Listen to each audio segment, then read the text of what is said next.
చెప్పినటువంటి మాటలు ఏవైతే ఉన్నాయో ఈ హామీలను ఈ మాటలను ఓటు వేయించుకోవడానికి చెప్పిన ప్రతి అస్యూరెన్స్ కూడా అమలు చేయాలి అని మొదటి నుంచి వైఎస్ఆర్ కాంగ్రెస్ పార్టీ డిమాండ్ చేస్తూనే ఉన్నది. కానీ ఏ హామీలను అమలు చేయక, ఇచ్చిన ఏ మాటను నిలబెట్టుకోక, పరిపాలన అంతా కూడా అధికారాన్ని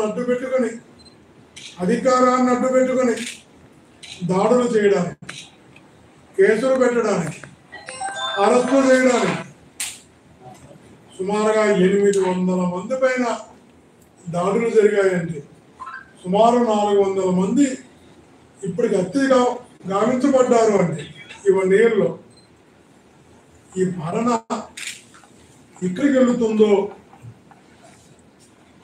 ప్రజలు గమనించాలి. ఇంత దుర్మార్గమైనటువంటి ఆలోచనలతో ముందుకెళ్తున్నారు.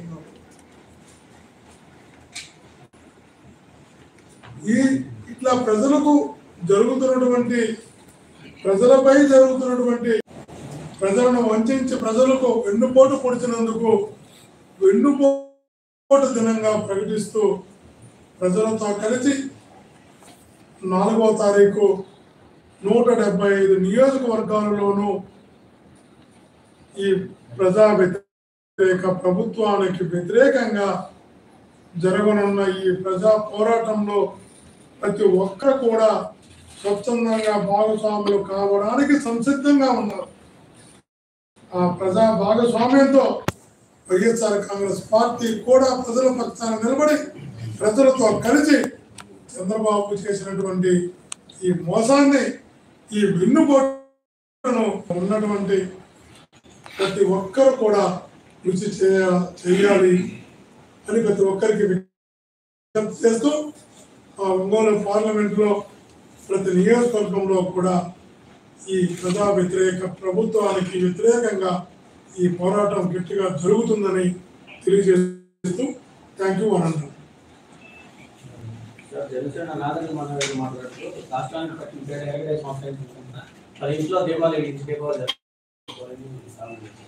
చెప్పండి, దీపాలు ఎంతమంది వెలిగిస్తారు, జనాలు రోడ్డు మీద కొంచెం పోరాటం ఎంతమంది చేస్తారు చూస్తే మీకు అర్థమవుతుంది కదా. మీరు చేసే సంక్రాంతి, దీపావళి, కలబస్కోట ప్రభుత్వం చేయాలని చెప్పండి. అదే ఖచ్చితంగా దీపాలు, టపాసులు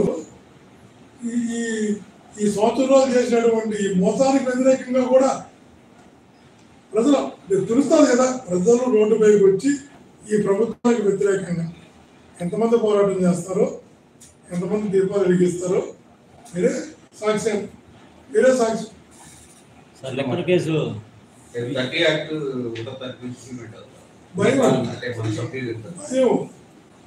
భయం ఉన్నప్పుడు అన్ని యాక్ట్లు అమలు అవుతాయి. డెమోక్రసీలో నేను అడ్వకేటే కదా. సార్ లిక్కర్ కేసు మీద విచారణలు జరుగుతున్నాయి. లిక్కర్ కేసు మీద విచారణలు, తప్పుడు కేసుల మీద విచారణ జరుగుతుందని చెప్పమ్మా. లిక్కర్ కేసు అనేది తప్పుడు కేసుల మీద విచారణ జరుగుతుందని భావించండి. నిజం కాబట్టి 30 యాక్ట్ ఎందుకమ్మా? ఇప్పుడు 30 యాక్ట్లు పెడతారు, 144 సెక్షన్లు పెడతారు. ఇప్పుడు మీకు ఎప్పుడైనా కూడా భయం అనేది వచ్చినప్పుడు, ప్రజలు రోడ్డు మీదకి వస్తాను అనేటువంటి ఒక అభద్రత వచ్చినప్పుడు అన్ని యాక్ట్లు కూడా అధికారం ఉంది కాబట్టి ప్రయోగిస్తారు. ఎన్ని దాటుకొని బయటికి రావడానికి ప్రజలు సంసిద్ధంగా ఉన్నారు. వైఎస్ఆర్ కాంగ్రెస్ పార్టీ పుట్టిందే పోరాటంతో. వైఎస్ఆర్ కాంగ్రెస్ పార్టీకి బాగా తెలిసిందే ఉద్యమం. కాబట్టి వీటన్నిటికీ విరిసే భయపడే పార్టీ వైఎస్ఆర్ కాంగ్రెస్ పార్టీ కాదు. వైఎస్ఆర్ కాంగ్రెస్ పార్టీ నాయకులు కాదు.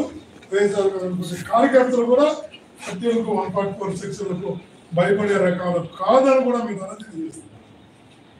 నిన్న మంత్రి స్వామి మాట్లాడుతూ 4వ తారీఖు వెన్నుపోటు దినం కాదు, వాళ్ళకి 11 సీట్లు ఇచ్చిన రోజు అని చెప్పి మాట్లాడాడు. మంత్రులు రకాలు మాట్లాడుతున్నాం. అంటే గత ప్రభుత్వంలో చేసిన తప్పుడు వెళ్ళిపోలేదు. అది మంత్రులు మాట్లాడుతున్నారు 24 అలాగే వాళ్ళ ప్రభుత్వంలో వెన్నుపోటు పొడిచింది కాబట్టి